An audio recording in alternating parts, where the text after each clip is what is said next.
is up, everybody? Welcome back to another episode of BurnDown. So, we're gonna do a quick episode today. I'm still in my work clothes, finished up, wrapped it up, cleaned it up a little bit ago, and now we're gonna play with this bad boy.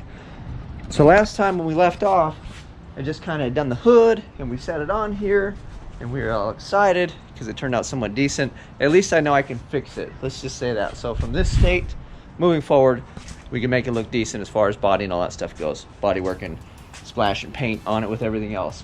Well, I was out here working today and I was all excited because I could see the car. I'm like, oh, things looking good. And then I kind of realized, I was like, hey, you know, maybe we'll have to figure out how to get those hood hinges to work with that hood, because they got the big boy springs on it to hold that like 60-pound hood, and then, you know, I have to extend these. So I was thinking about it. Lunchtime rolled around. I'm like, you know what? I wonder. So I lifted the hood up and looked, and I'll show you guys. So I lifted it up, and I was kind of looking at it. Well, if you look, the hood hinge points where they bolt down.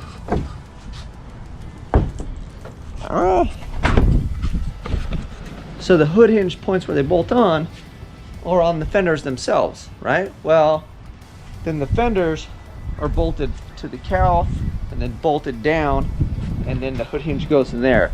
So that's a lot of stress point when you're pulling on that spring on that heavy hood, and it's holding it up way out here. So I was kind of looking, I was like, oh, I wonder if that inner structure, you know, kind of stays on there. But I'm like, that's kind of like a Ford thing, like how this has this structure that stays here and the fender bolts on. Well, on the Chevy, it's just a core support, and the rest of the support's in the fenders. Well, the fiberglass fenders are race weight stuff, I'm pretty sure, because they only weigh like 11 pounds or something like that, 10 pounds a piece. They don't have the structure to support a hood hinge.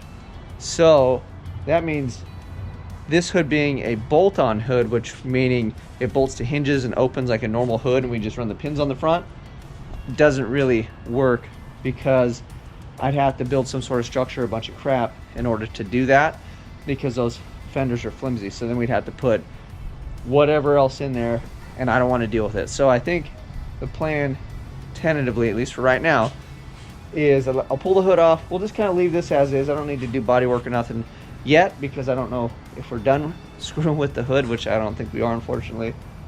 But I'd like to rip these things off, maybe get a comparison of weight for fenders, and then maybe kind of figure out, they should just have a few bolts to bolt in. I don't know if they're gonna match the core support or any of this stuff. So we'll pull the rest of these body panels off the car.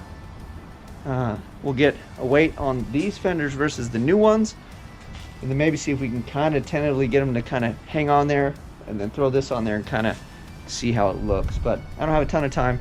I figure we can at least get a fender weight comparison and figure out how much weight we're saving. So that's really what I'm excited about. What I'm not excited about, though, is we're gonna have to cut that hood up some more. I think we're gonna make it race weight. So at least I hacked the front up. Now I don't feel too bad about hacking the rest of the thing up at some point. But we're gonna mess with fenders today, and then we will hack more fiberglass stuff at some point. So let's get on with it, shall we? Okay, now that the hood is off, you can see this structure, and this is where those things bolt. Bolts here and bolts there. The new ones don't do that. So this bolt, that bolt, all this structure, this is what holds the hood hinge. So I don't think we're gonna have this. So let me grab some tools. We'll zip all this stuff off, see if we can't pull both the fenders off. Kind of just leave the core support if it'll stay, and go from there.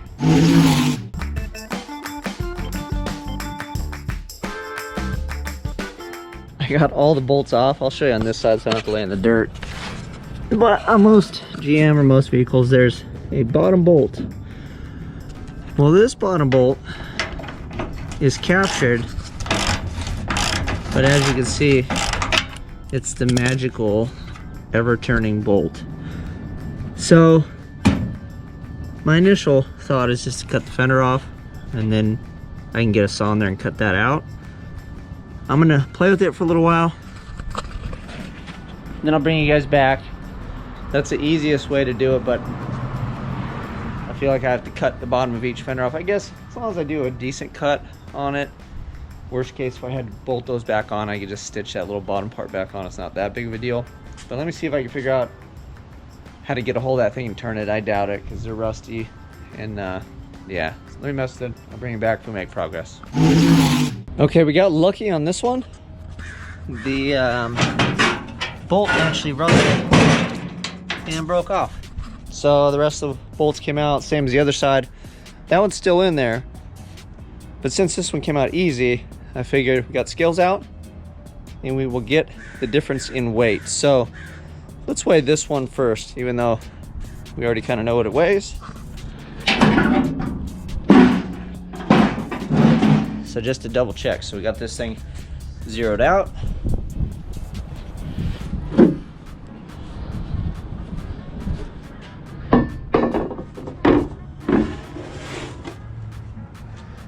Nothing's touching the ground, it's kind of hanging out. Oh, today it's telling me 12 pounds. So let's take it off. 0.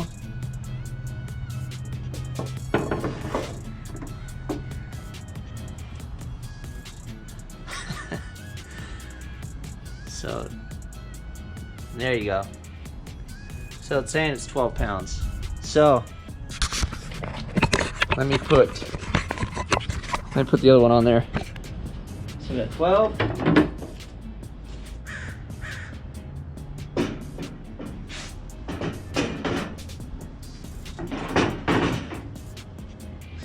Just tipping the scale. This thing's bounced around a little bit. So 28 is what we're calling it. It was like 29, then it goes 27, but we'll call it 28 right in the middle. So that one is 12. This one is 28, which gives us a savings of 16 pounds per fender, which isn't really that much for the trouble. But you figure 16 pounds plus, I guess if we make, here's the other thing too. So it's 16 pounds per fender. We're saving a little bit of weight on the hood, plus I'm going to chop that up more. And let's see what these guys weigh. Because if we got to make it a pin-on, we'll save on these as well.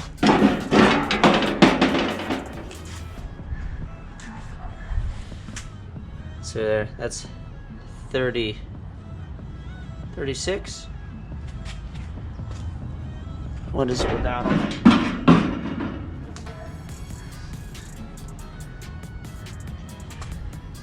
So it's like 28. So 4 pounds a piece. So another 8 pounds, so almost 10. So yeah, it's not too bad. So you figure we're saving 16 and then a hinge on each side. So we're saving 40 pounds in fenders. So that's not too bad. And then we're saving 20 on the hood for now. And then if we gut it, maybe pull another few 5 pounds out of it or so. So say we'd save another like 25 pounds, which is funny because I think everything we're to take off is pretty much the weight of the intercooler. So I guess we're negating that. And then we can also throw like another, because we took this weight off, we can throw another 50 pounds in the rear and get that weight bias where we need it. So this will all help, and it's the little things, I guess, that add up. Mostly though, these things are pretty well paint ready. Race car status. You know, we'll just kind of scuff it down and shoot it and it'll look great. As where these guys are not.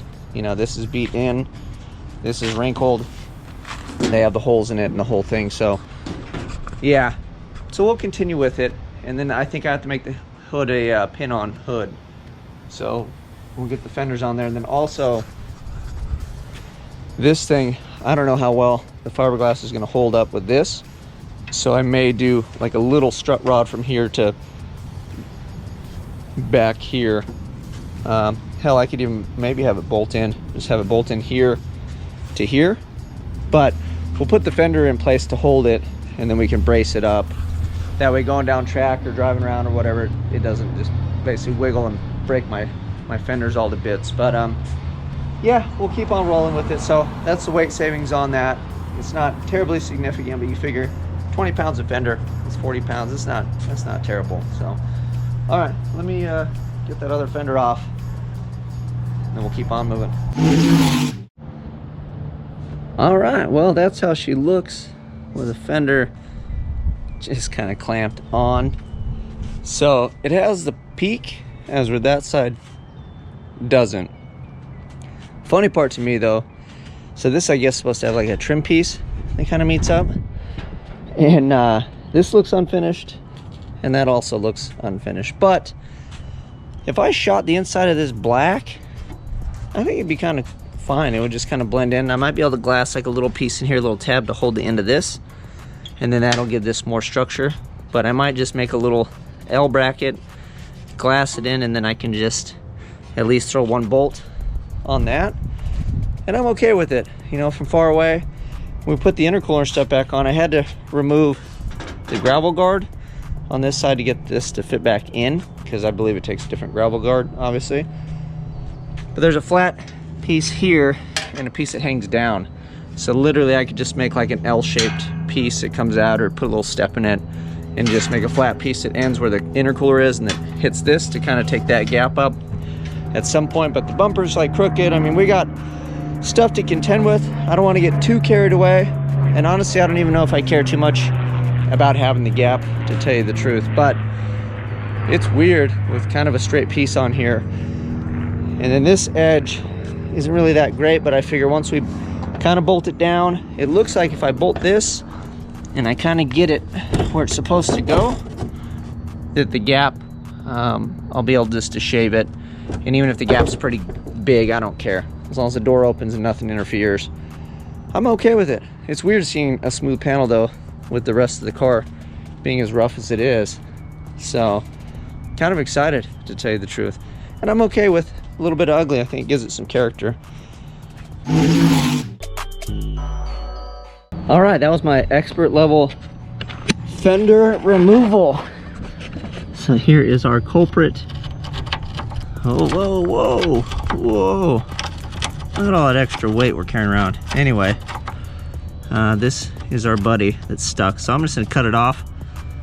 And then like on the other side too, I'll probably just weld something to this, because those other fenders, depending on how we get them to mount, I can just literally weld a bolt on this side and it'll thread through the hole how this one does. But if I have any issues, you just cut it off here and it all comes out. So we'll just cut that off and we are good as far as that's concerned.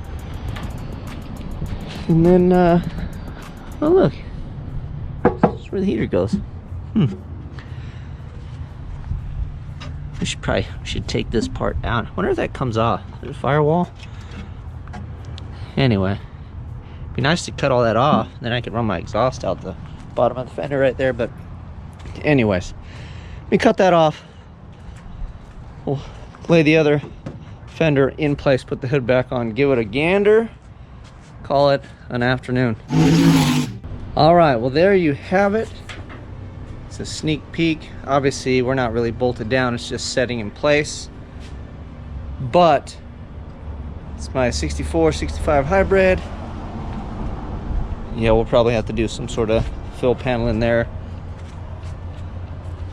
And some real thin sheet steel. And then obviously we gotta worry about getting everything mounted. But all in all, I think it's gonna look really cool. I'm pretty excited. And then we'll put the intercooler back on to fill that hole in and go from there. But yeah, all in all, I'm happy with it. I'm excited about it. Doesn't save as much weight as one would think. So yeah, I think in order for this thing to lose some real weight, I'd almost have to do like a front clip, because I know the front of this frame and that cross member, that weighs a ton. So if I did that and doors and Lexan, I think we'd have a pretty rad car. But I don't want to get ahead of myself. The frame and everything on the front end straight. There's no reason to cut it off now, because maybe one day it won't be and we'll have to fix it, which I don't want that day to come, but that is part of racing.